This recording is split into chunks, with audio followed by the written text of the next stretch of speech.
Welcome back to the Bar Exam Toolbox podcast. Today, we are talking about the MBE multiple choice portion of the bar exam, and we are going to walk through real MBE questions together. Your Bar Exam Toolbox hosts are Alison Monahan and Lee Burgess. That's me. We are here to demystify the bar exam experience so you can study effectively, stay sane, and hopefully pass and move on with your life. We're the co-creators of the Law School Toolbox, the Bar Exam Toolbox, and the career-related website Career Dicta. Allison also runs the Girls Guide to Law School. If you enjoy the show, please leave a review or rating on your favorite listening app and check out our sister podcast, the Law School Toolbox Podcast. If you have any questions, don't hesitate to reach out to us. You can reach us via the contact form on barexamtoolbox.com, and we'd love to hear from you. And with that, let's get started.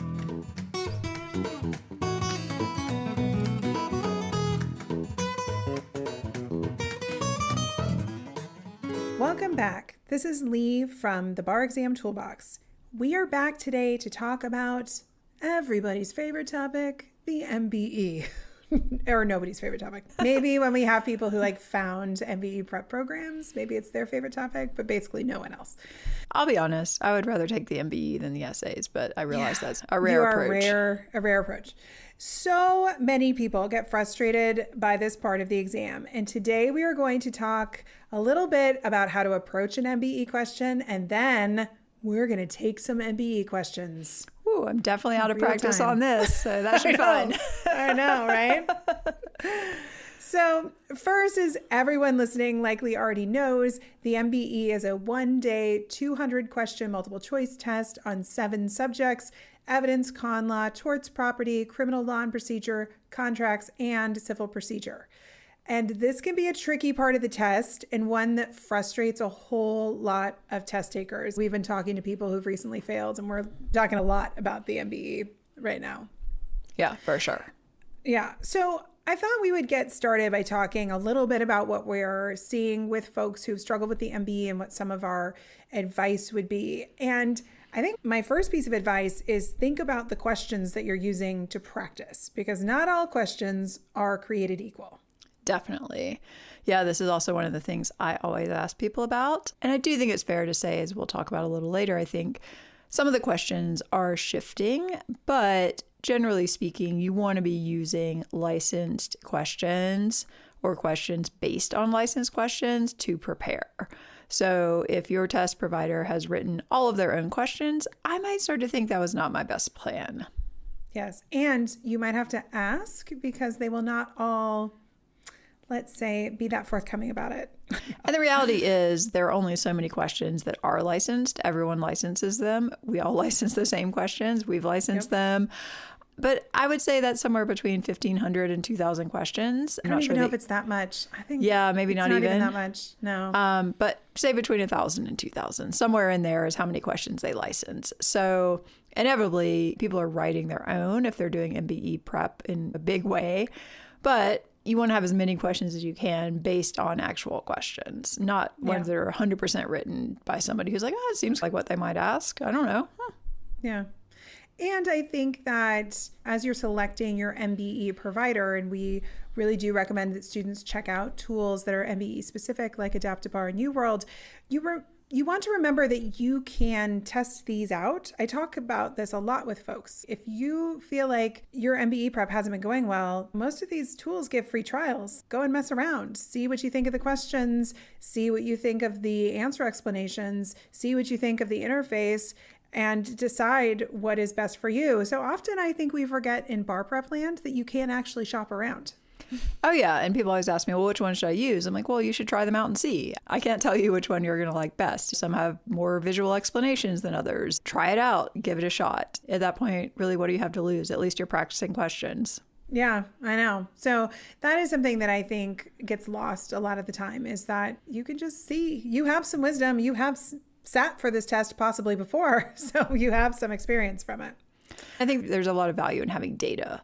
So if you use Adapt-A-Bar or UWorld, you're going to get data on how you're doing on certain types of questions. And so when we look at a score report after the fact, particularly if you've taken it more than once, oftentimes there are patterns in how you're doing on different areas of the MBE. I say, is property usually a weak area for you?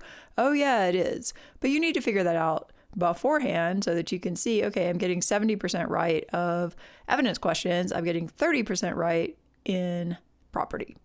One of those probably needs more attention than the other. And that's really the easiest way to get the score to improve. So I think that data is super valuable. Yeah, I agree. One of the other things we often talk to students about the MBE is how many questions do you really have to do?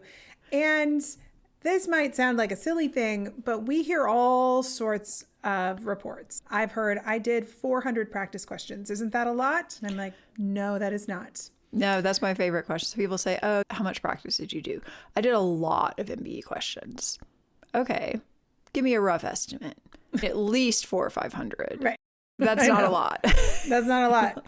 It's like, we're looking at thousands. 2,000 to 3,000 is what I would consider to be not even really a lot. That's what you need to be doing. If you get above 3,000, I don't even know where you're finding those questions, but good for you because that is a lot. Yeah. So I think that just sitting with thousands can be really intimidating for folks.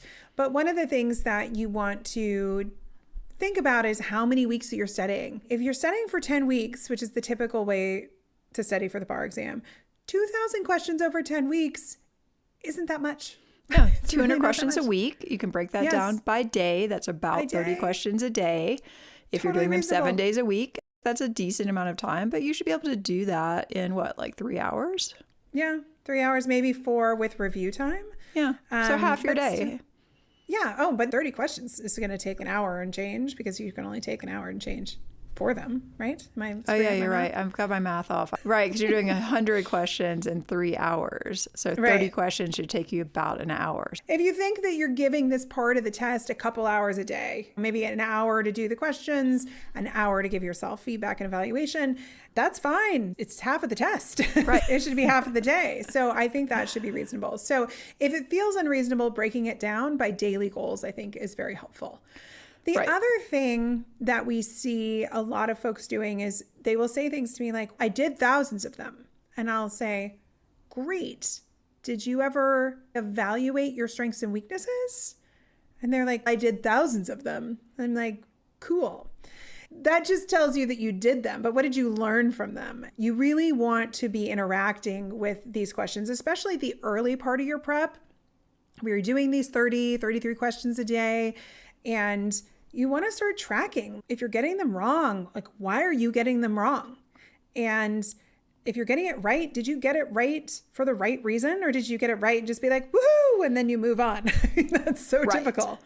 So oftentimes people tell me, oh, I'm guessing between 2 answers, which really should not happen because you should have an answer in your head before you look at the answer choices, as we've discussed in detail and go over in detail in our Practice of the Week course, where we spent a lot of time going through MBE questions and realize there's always a correct answer. Anyway, people tell me like, oh, I get down yes or no, and then I'm guessing. It's like, great, you guessed right. That doesn't really tell us that much. Maybe you guessed wrong on the same topic the next time. Yeah, so I would rather see people really take time with these, maybe even in the beginning, do some open book ones to really test, can I get this right as a process if I have the law in front of me? There are a lot of different strategies you can use, but just doing the question, guessing on it, getting it correct and moving on is probably not really your best return on investment here. No, I have now studied the MBE. I studied for the bar. I can pretty much tell you what my weaknesses are. I know I tend to read too fast. I am very easily distracted by delicious looking, distracting answer choices. I get very into the answer choices. And I think that goes back to when I used to tutor for the SATs, and you could really use your answer choices to figure out more of the answer. And I don't think that really serves you as much on the MBE, but those are hard habits to break. And you throw me an MBE question, and if I'm not thoughtful about it, I'll get it wrong. These questions are very tricky, and they are extremely good at writing answers that look good. Even in preparation for this podcast, I read the first question we're getting ready to read, and I totally got it wrong because I'd skipped a word. And I was just like skimming it really quickly, and I was like, oh yeah, totally clear on that. And I'm like, oh, that is not right at all. Mm-hmm. I think you have to retrain your brain to really do a different process on these than you might have done on other standardized tests, because I do think the answer choices are so distracting that you need to have a clear idea what you're looking for. 100%. Lastly, you mentioned it earlier, we're getting some interesting feedback from students about what they're seeing on the MBE, and we were having a bit of a chat about this on our tutor Slack channel where we all talk to each other. So you want to share what we've been hearing from students who are our boots on the ground? Yeah, super interesting. I remember last week I talked to 2 people back to back who told me almost word for word the same thing. And then our tutor, one of them brought it up a few days ago, and I was like, oh yeah, I definitely have heard that. So people might be aware the bar exam is changing. There's the next gen bar exam. And it seems like they are starting to field test some of these questions on the actual MBE. And these questions look different. So they're not the standard, here's a hypo, yes or no reason, 4 choices. You can go look some of these up. We've talked about them some on different podcasts, but they're basically more of a scenario type thing. Like you're a defense attorney and a client comes into your office and they ask this question and what other pieces of information might you need to figure out the answer or something along those lines. And people are really getting thrown by these. They haven't seen them before. It's freaking people out, honestly. It's hard to say if these are graded or not. I suspect they're not. But I think people should just go and look at some of these questions, be aware that they might be showing up in this format. And then you can assume maybe this is a test question. It's not being graded. I probably wouldn't spend a ton of time on them. I'd give it my best shot and maybe move on and save that minute somewhere else. But I think the key is just really to be aware that might be happening and not freak out if you see one of these. Yeah. The not freak out part, I think, is the biggest piece here. You got to do your best and then move on. It's really throwing people off because they're like, I have never seen anything like this before. And they tend to be a little more conceptual. So people said to me, I didn't even know what law they were testing. I had no idea what they were even asking me. I just sat there looking at it thinking, oh my God. If you get a question that's really weird, and I've always thought this on any standardized test, if you get something that just seems absolutely out of left field, it is probably a question that they're testing and maybe don't even end up using. Yeah. And statistically, 1 or 2 of these wacky questions, even if they are graded, are not going to make a huge difference in your score. And one of your jobs is to stay on task and do the best job that you can on the whole entire test. And so you can't let 1 or 2 questions just tank your confidence or really unsettle you, because you're looking for this overall performance, and you always have to hold that passing the MBE feels like failing any other test. No, I remember the first day I took the MBE for the first bar exam I sat for. And like I said, I'm like pretty good at standardized tests. I walked out of there and almost did not get back for the second day. Oh, yeah. I had to call my friend from law school and he had to give me a pep talk. And he's like, look, that sucked. It sucked for everybody. It was terrible. You still have to go to day 2. You know? I know. I think I've told the story on the podcast before, but I went up to my hotel room at lunch on the MBE day, and in California it was 3 days when I sat for the California bar, and messaged I think I was still a text message. Maybe I had an iPhone then. I don't think I even had an iPhone. This was like not yet. iPhone. Not yet, no. And I think I just said, it's over. I failed. And so of course he called me being quite nervous. And I said, it was so bad. What am I going to do? I think almost everyone has that feeling because we're not used to taking tests where a successful score is basically failing. Right. 70% is like a pretty solid MBE score. Yeah. And most of us aren't going for 70% on things. No, I mean, most of your life, if you got 70% on a test, that was not going to get you the A. No, exactly. So you do really have to play the mental part of the MBE, which I think is also really, really important. The last thing I wanted to mention is that one thing I've heard a few times is people who failed the MBE telling me that time management was not a problem. They're like, it's not a problem because I finished the test with time to spare. I was like, but you didn't pass it. So then you went too fast, which is a separate time management problem. Sometimes we just talk about time management as in you didn't have time to finish the test. But I think it's important to also remember that being unsuccessful and having extra time is also poor time management. If somebody tells me they end every session of the MBE with 20 to 30 minutes to spare, I wonder why. Yeah. So anyway, food for thought. All right. I'm sure everyone is super excited to listen to us talk about real MBE questions. So these questions are pulled from the free National Conference of Bar Examiners questions that are published online. We will link to the website on the show notes so you can look them up yourself. As we walk through these questions, keep in mind that this is not as tightly done as we do in our Practice of the Week program. But this idea of picking apart questions and focusing on how you walk through a question is what we do in our Practice of the Week program, which is a MBE supplementary course that you can check out on our website. So that is what we like to do with MBE questions, is really walk through them and talk our way through them. So we're going to try. It's going to be fun. Are you ready, Alison? I'm ready. Do you want me to read the first one? I'll get started. Sure. You All just right. get started. Let's jump in. All right. A daughter was appointed guardian of her elderly father following an adjudication of his mental incompetence. The father had experienced periods of dementia during which he did not fully understand what he was doing. The father later contracted to purchase an automobile at a fair price from a seller who was unaware of the guardianship. At the time of the purchase, the father was lucid and fully understood the nature and purpose of the transaction. What is the legal status of the transaction? A. The contract is enforceable because a reasonable person in the situation of the seller would have thought that the father had the capacity to make the contract. B. The contract is enforceable because it was made on fair terms and the seller had no knowledge of the father's guardianship. C. The contract is void because the father was under guardianship at the time it was made. And D. The contract is voidable at the option of the father.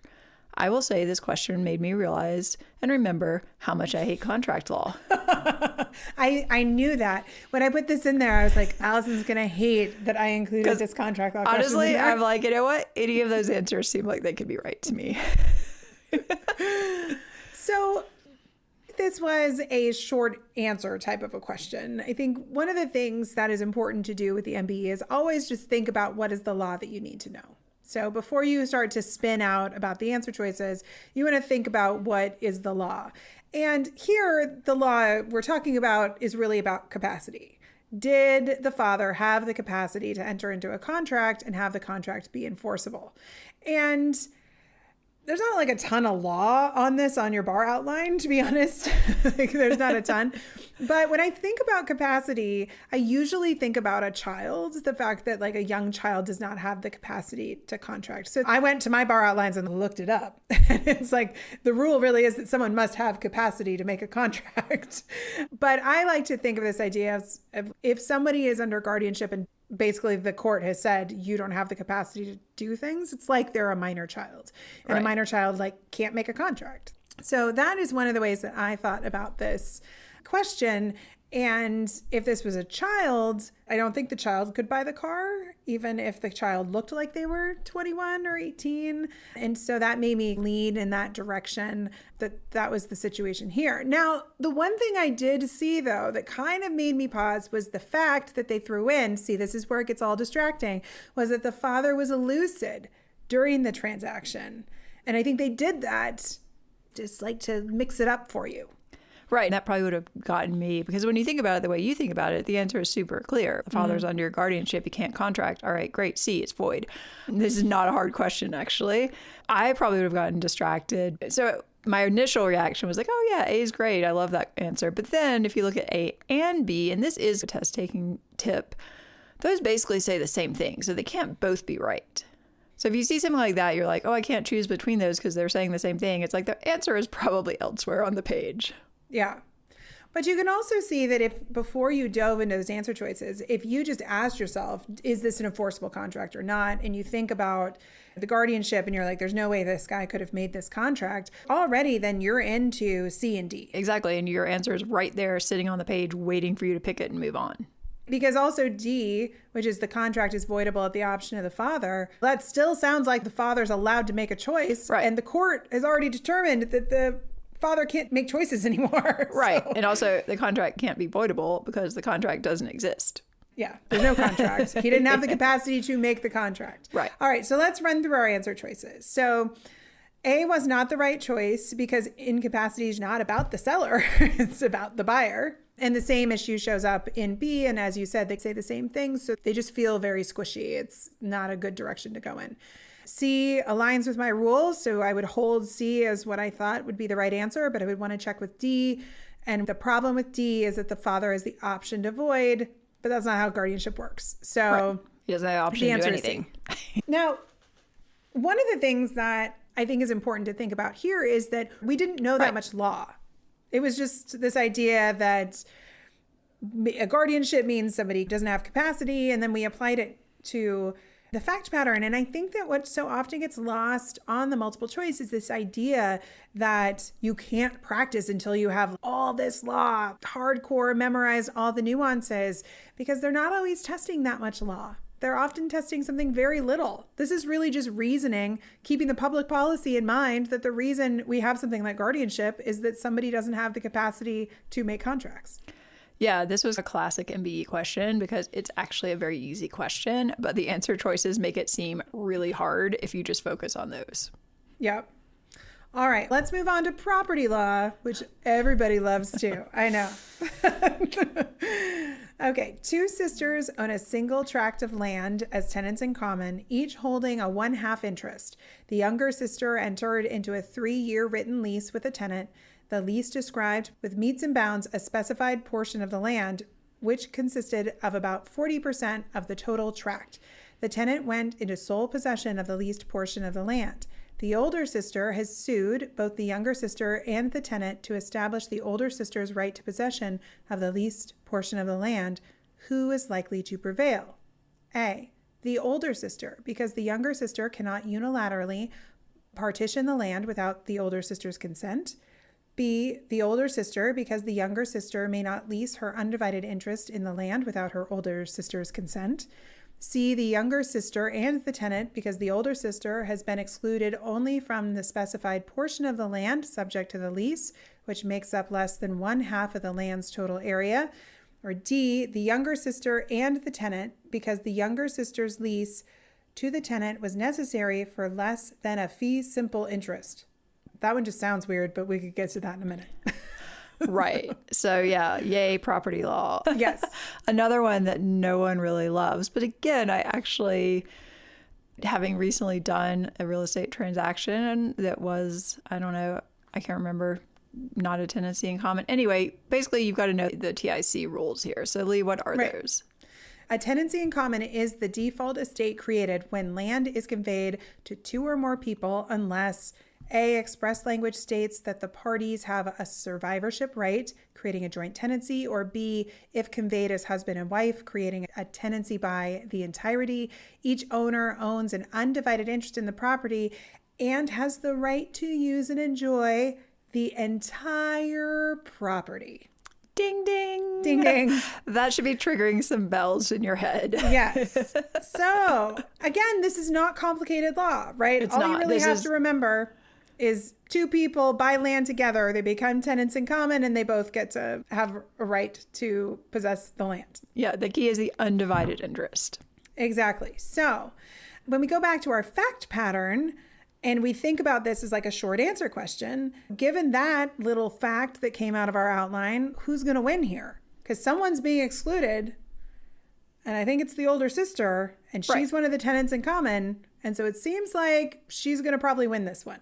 Yeah, exactly. So basically, if you remember the basic rule around a tenancy in common, which is not super complicated, again, you should be thinking, I don't think the younger sister is allowed to do that.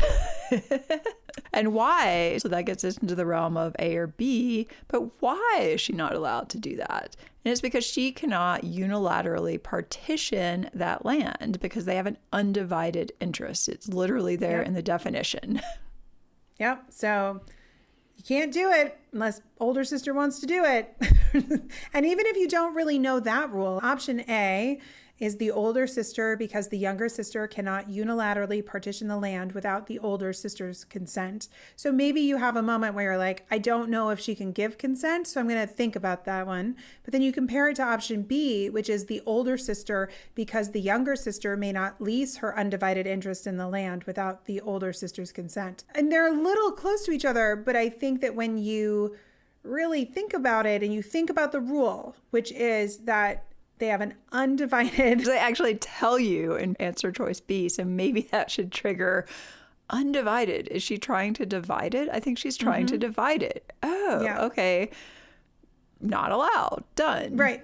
Done. Right? So that's where you really get into option A, the older sister, because the younger sister cannot unilaterally partition the land without the older sister's consent because they are tenants in common, which means they have the same rights to the land. They each have a right to undivided possession, basically. Yeah. So again, what struck me about this question was the rule was super short when I went to go look it up. There wasn't that much law. Again, see, we get suckered into thinking that it's all about this nuance of the law. But if you only remembered the part that they own an undivided interest and they have the right to use and enjoy the entire property, that's all the law you needed to know. Which, I mean, frankly, is, I think, pretty much the case with all joint tenancies. I mean, I think so. Anyway, don't trust us on that. But I didn't refresh my recollection on that law, so I won't be quoting that law. But anyway, point being, the rule is very simple, actually, and you just have to think about it and think through it logically and apply it. Yes. Now, I will say, I would like to call out our option D, which was the one that said fee simple interest, which was really out of left field. And this is something that they do sometimes, is they just throw in a legal term so you can get distracted by a term of art, because we all remember the fee simple absolute. That means you have like absolute right to the property. And so some people might say, oh, I have no idea what the answer is, but a fee simple is important. This is the example of the answer choice that my old physics professor in high school used to describe as true, but irrelevant. Totally. It is actually the case that, yes, her interest is necessarily less than fee simple, but that has nothing to do with anything here. Nothing to do with it. I know. So it's also really important to just not get distracted by rules that you may know, because you're like, I know what a fee simple is, so I'm going to choose answer D. Gonna go with that one. Yep. Our test would be back with TBI written beside of things. True but irrelevant. True but irrelevant. I like that one. All right. You want to pick up number 3? Sure. A state law prohibits any barbershop licensed by the state from displaying posters in support of any current candidate for public office or distributing any campaign literature in support of such a candidate. No other kinds of posters or literature are subject to this prohibition, nor are any other types of commercial establishments in the state subject to similar prohibitions. Is this law constitutional? Alrighty. Your gut should be like, probably not. Hell no. But we got to figure out why. Right. I was immediately like, nope, but I don't know why. Let me see what they're giving me. No, because it treats barbershops differently from other commercial establishments. B, no, because it imposes a restriction on the content or subject matter of speech in the absence of any evidence that such a restriction is necessary to serve a compelling state interest.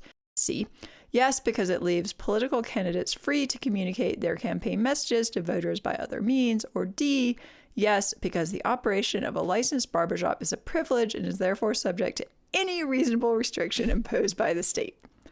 All right, we're in kind of a messy area of con law here. First Amendment. This is an example of why you really need to understand and know by heart the different levels of scrutiny. Yes. And I also think around speech like this, you really want to always think about content-based and content neutral, because when I read this fact pattern, the first thing that jumps out to me is, well, it sounds like they're restricting the content of the speech. So they're doing two things, right? Because there's the content-based restriction, and then there's also this kind of red herring of that the barbershops are being treated differently than something like a coffee shop. But again, you can also see that this is the second time that like a red herring has showed up at the end of the fact pattern, like with our dad example, right? Because the whole thing about the dad felt great the day that he signed the contract, that fact was also at the end of the fact pattern. So when you do lots of these questions, you start to see the patterns of how they build them and where some of these red herrings might be. Even though this is a messy area of the law, there are certain rules that we can pull out of hopefully our brain in the exam room or in our outline if it's for studying. And so the first thing for me that I went to go check was, what are the rules around content-based restrictions? I know that's not good. We don't like to do that. We don't like that. We don't like that generally. That's what gets us to that, definitely not legal. Right. And so when we really don't like that, they're going to be subject to strict scrutiny, which we remember is the strictest of the scrutinies. That's really the worst explanation I usually used to teach con law study groups. Anyway, it's the strictest of the scrutinies. It is the highest level of protection, basically. Right. So you will remember that the strict scrutiny rule is that the government must show that the regulation is narrowly tailored to achieve a compelling government interest using the least restrictive means.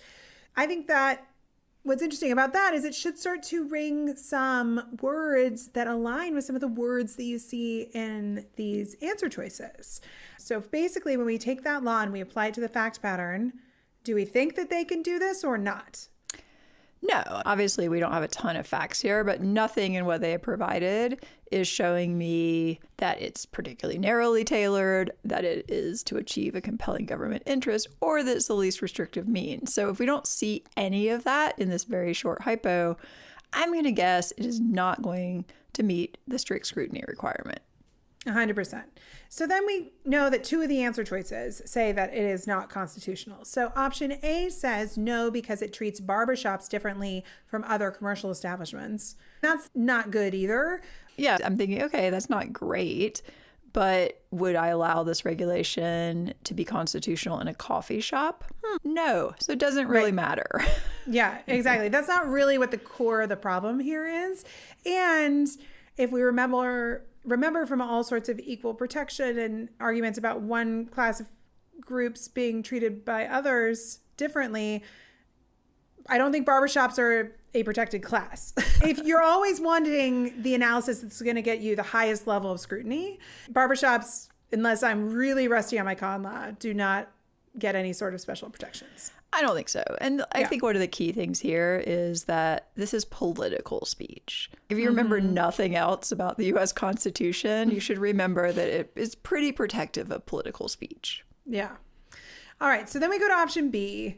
No, because it imposes a restriction on the content, ding, ding, ding, ding, or ding. subject matter of Ding, the speech ding. in absence of any evidence that such a restriction is necessary to serve a compelling state interest. These are words that are in the rule statement that you have learned. So that should feel very familiar to you. And you should say, oh, this answer choice isn't just throwing me legal terms of art. It's describing the strict scrutiny rule that I have memorized. And so I'm going to pick that one. So that one is our correct answer. So what I liked about this question and why I thought we should include it in our exercise today was because it shows that when you do memorize the law with those terms of art, then it becomes a lot clearer when you see that law reflected on an answer choice for you to be able to say, like, boom, that's the strict scrutiny analysis right there. And that's what this question is really about. Exactly. I think the con law stuff that trips people up sometimes is remembering those levels of scrutiny and what they mean. But honestly, that's the easy part of con law. Once you memorize, those show up over and over again on the MBE. Yes. And they are not that hard. Yep, it's totally true. And I think especially when you start to remember examples of what is strict scrutiny and what is intermediate scrutiny and what is rational basis, it also helps with this. Even my con law has a tiny bit of rust on it, but I can still tell you that rule for strict scrutiny, but also I have that gut reaction of this is content-based speech restrictions, and that's not going to be good. I had not even read this question before we started this recording, and my immediate reaction as I'm reading it out loud is my brain is going, not constitutional. No. Definitely not. Cannot do that. Cannot do that. No. And I think that's one of the reasons why you want to do a lot of practice, because the more of these questions you see, the more it gets ingrained into you that you kind of have that gut reaction. Because you get familiar with these fact patterns, they can only get so creative. And then maybe the next fact pattern that's testing similar rules, it's a content neutral restriction. And then that may have a different analysis. And why is one thing content based and why is something content neutral? So that's why you want to do a lot of this practice and learn from the practice, because it really helps you get comfortable with these fact patterns. And then honestly, you can barely even pay attention to C and D because this is obviously not constitutional. But even then, I guess maybe some people will get tripped up by the licensed barbershop. Oh, it is a license. Okay, the state can do whatever it wants. No, that's not true. That's not the law. No, like that's not in a heavily tested area of the law. It's not what this question's about. That's the thing, is sometimes you have to take a step back and be like, what is this question about? This question is about content, political speech. Political content political speech. Political content-based. highest level. If you remember Yes. nothing else, political speech, most protected. Yes, exactly. So I think sometimes you can just go with your gut and say, what is this question about? And that's going to lead you to the answer. So with that, we're running low on time, but boy, wasn't that fun. Oh, so fun. So Give me fun. some more MBE questions on law I haven't looked at for a long time. Totally.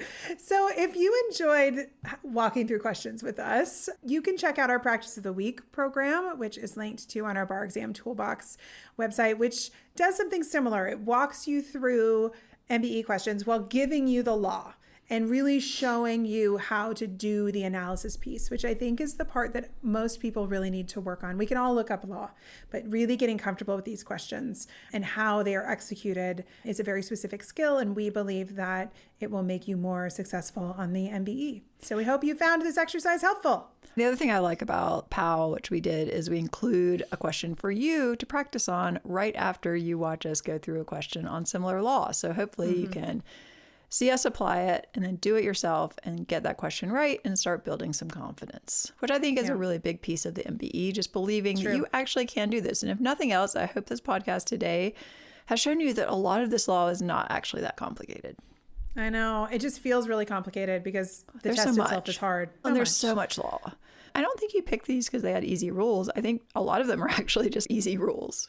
Yeah. It's just the way that they're implemented into these questions becomes a challenge. So, and the amount, the volume of rules. yeah. If you had to remember 10, no big deal. If you have to remember hundreds, it becomes a lot harder to keep everything straight and remember exactly what those levels of scrutiny are, or what exactly a joint tenancy versus a tenancy in common.